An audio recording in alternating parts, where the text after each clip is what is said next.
Welcome back, my mathematical minions. It's been a little while, but tonight we're going to look at the distance between 2 points and 2 points in a coordinate plane. So, a couple of things. First of all, distance. There are two ways we can find distance between things. We can use the distance formula. So, if you remember the distance formula from looking at last year, that's the square root of x2 minus x1 squared plus y2 minus y1 squared. So we can use the distance formula to find the distance. We can also use the Pythagorean theorem. We can use a squared plus b squared equals c squared. Okay, we can look at a squared plus b squared equals c squared to find the distance formula.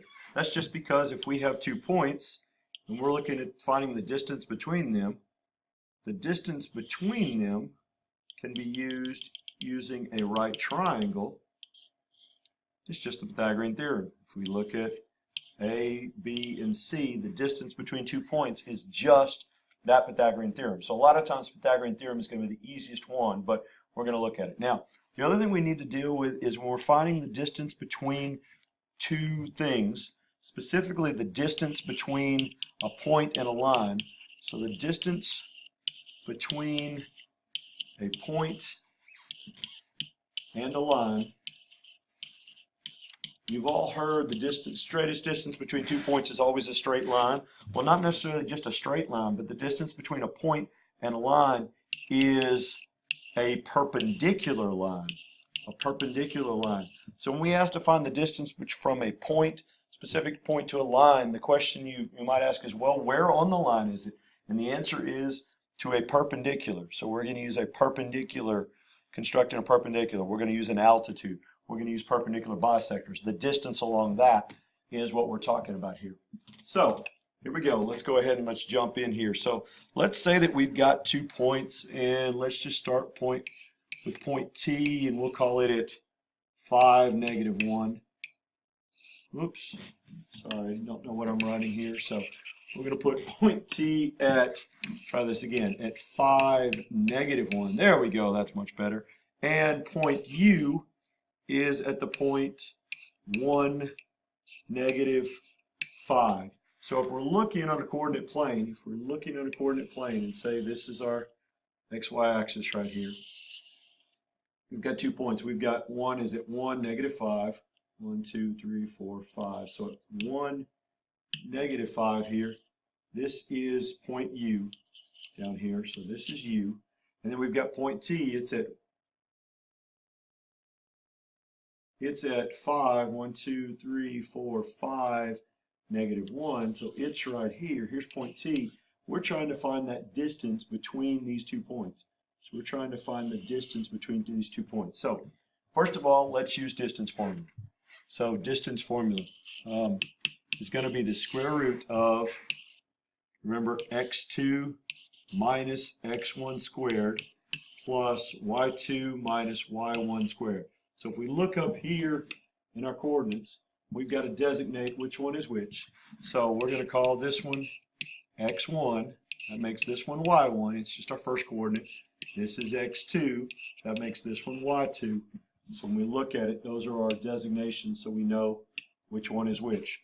So it says, our formula, it says x2 minus x1 squared. So we've got 1 is our x2, minus 5, and we're going to square that, plus y2, which is -5, minus y1, which is -1. We're going to square that. So let's clean things up. We look at 1 minus 5. Well, 1 minus 5 is -4. So we're going to have -4, and we're going to square that in just a minute. Plus, now we've got -5 minus a -1. Well, minus a negative, those double negatives from English class, we know, cancels out. It means a plus. So -5 plus 1, well, that's -4. We're going to square that. So when we look here, we've got -4 squared. So that's -4 times -4, which is 16. Plus over here, well, we've got another -4 squared, which is 16. So that means our answer is the square root of 32. Well, square root of 32, which if we look at our radicals and we know how that one works, we find its distance is 4 square root of 2. So that's it using the distance formula. Now, we could also come over here and we could use the Pythagorean theorem and do the exact same thing. So instead of doing that, let's just suddenly make it into a right triangle. And I'm going to make this right triangle going up just because I don't have anything up here. So let's look and see. How high is it from here? What's our vertical distance? Well, that's 1, 2, 3, 4. So there's 4. How far is it over here? 1, 2, 3, 4. Well, that's 4 there. So let's use Pythagorean theorem. So we've got a squared plus b squared equals c squared. So we have 4 squared plus 4 squared equals c squared. So 16 plus 16 equals c squared. All right, well 16 plus 16 is 32. So 32 equals c squared. What do? Take the square root of both sides. So we find that our c is equal to the square root of 32, which same as we found before, it's still 4 square root of 2. So 4 root 2. Same thing, finding the distance between it. Doesn't matter which way we go, we get the exact same thing. So let's look at another example, and let's see what happens here. So let's say that we look at k. We say k is at -7, -4, and we have point L, which is at -2, 0. So on this one, distance formula would be the square root of x2 -2 minus -7 squared plus y2 is 0 minus -4 squared. So the square root of, we've got -2 plus 7, so that's 5 squared. 5 squared is 25 plus 0 plus 4 is 4. 4 squared is 16. So that means our answer is going to be the square root of 25 plus 10 is 35 plus 6, the square root of 41. There's our answer. Okay. Okay, so let's quickly tackle this with the distance, with the Pythagorean theorem here. Now, sometimes I don't want to graph out the points. So here's what we're going to look at. We know that another way of looking at the Pythagorean theorem is we're looking at horizontal distance and vertical distance, right? That's what we look at. So let's look at horizontal distance. Well, horizontal distance is simply to change the distance between the x's. So how far is it from -7 to 2? We don't have to worry about negatives or anything else. We can just worry about distance because distance is always positive. So we can say, hey, horizontal distance is going to be 5. Now look at vertical distance. How far is it from -4 to 0? Here again, ignoring negatives, not worrying about having a negative distance, we know it's 4. So we can turn around and now say that our answer is going to be 4 squared plus 5 squared equals c squared. 16 plus 25 equals c squared. So 41 equals c squared.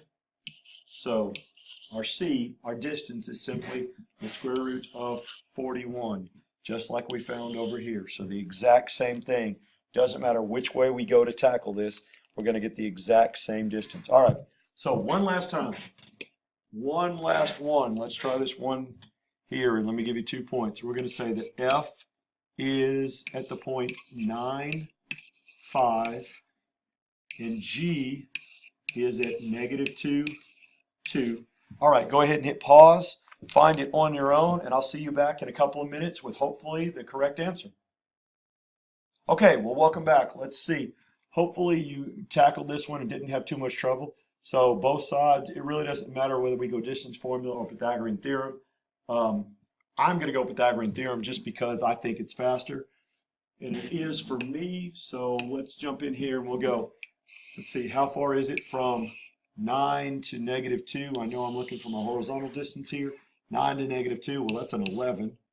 Vertical distance, which is my change in my y's, 5 to 2 is a 3. So we're looking at this one. Here it is. So we've got 11 squared plus 3 squared equals c squared.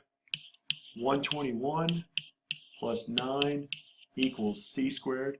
So we're looking at 130 equals c squared. Well, now we need to turn around and take the square root of both sides. Quick try to attempt to factor 130. We find factors of 130 are 2 and 5 and 13. Unfortunately, nothing we can come up with. So we find that the distance between those 2 points is simply going to be the square root of 130. So there we go on that one. All right, well, hopefully this helped you out as far as finding the distance between 2 points. Like we said, it really doesn't matter whether you use the distance formula or whether you use the Pythagorean theorem. They're both really helpful. They're both really effective. They both do the exact same thing. So here, hope this helps out. We will see you in class and have a great day.